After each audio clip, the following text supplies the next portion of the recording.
Trigger warning, trauma warning, domestic violence, child abuse, gun violence. Maryland judge heard shocking evidence in divorce case hours before his killing.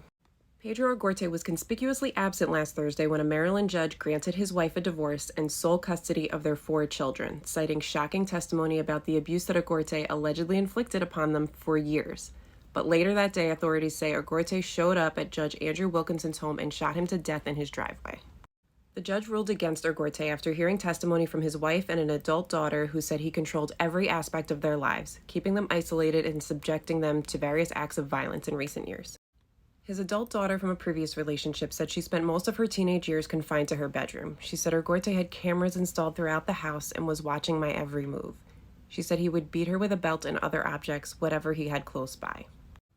The reason I worked up the courage to testify was so that my siblings wouldn't have to go through the mental torment that I currently have. She explained she left the home at 18 to escape the abuse and hadn't had contact with her father since. The judge concluded that Agorte wasn't fit to have custody of his 4 younger children, ages 12, 11, 5, and 3. The manner in which Mr. Agorte has isolated these children and mom over the past 2 years, I think that has gone on throughout the marriage, and it's shocking. I think he is abusive in multiple ways.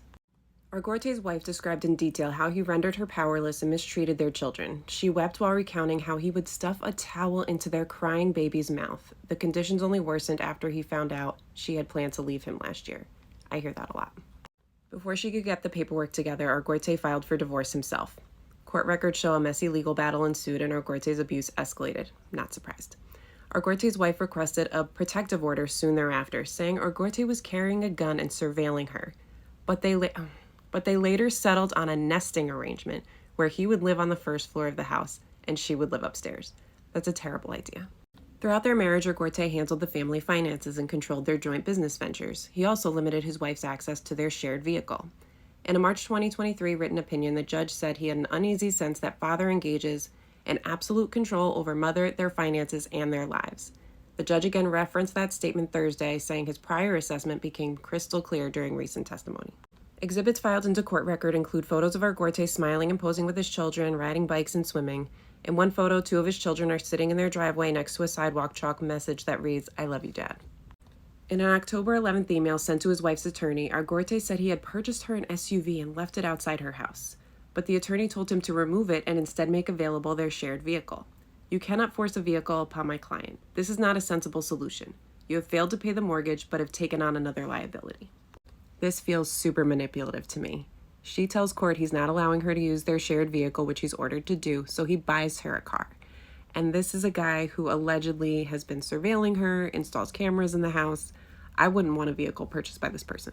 During the first half of the divorce hearing, Agorte represented himself. He testified about the couple's finances and repeatedly questioned whether his children were receiving adequate homeschooling instruction from their mother, claiming she was too lenient with them. During his testimony, Agorte at times expressed frustration, but his voice remained calm, and he often addressed the judge respectfully as Your Honor.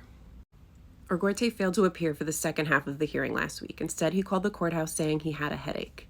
The judge said, "I'm not sure I find that believable." The attorney representing Agorte's wife said she believes Agorte didn't come to court because he didn't want to hear his family's emotional testimony and because he knows the writing is on the wall. The attorney representing the children said she was concerned for their safety, particularly in light of the fact that Mr. Agorte did not show up today. She urged the judge to resolve the case quickly in hopes of keeping the children safe, saying the best case scenario for them would be moving to Florida with their mom, who has a support system there. The kids' attorney said even supervised access to their father would be detrimental.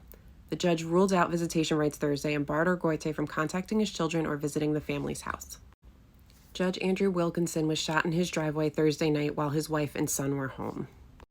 Sheriff's deputies found Agorte's Mercedes SUV in a wooded area near the judge's home. Agorte's wife and children are receiving protection as the search for him continues. Pedro Agorte was found dead yesterday morning in a heavily wooded area near where his car was found.